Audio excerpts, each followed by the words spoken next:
Now, I have the honor of inviting the Secretary of the Ministry of Youth, Labour and Employment, Dr. Deepak Kathli, to share his valuable thoughts with our young diplomats.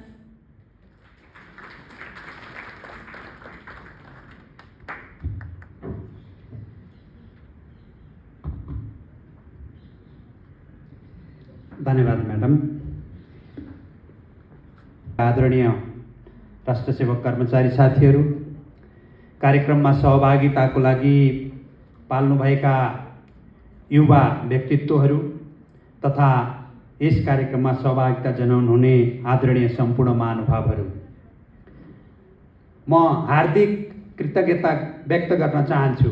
आज युवा श्रम तथा रोजगार मन्त्रालय भएपछि पहिलो पटक माननीय मन्त्रीज्यूको समुपस्थितिमा मान्य परराष्ट्र मन्त्रीज्यू समेत समुपस्थित भएर युवा मन्त्रालयको रूपमा यो पहिलो कार्यक्रम आयोजना भएको छ। यो कार्यक्रममा मन्त्रालयको टिमलाई सहभागी हुने अवसर जुट्यो।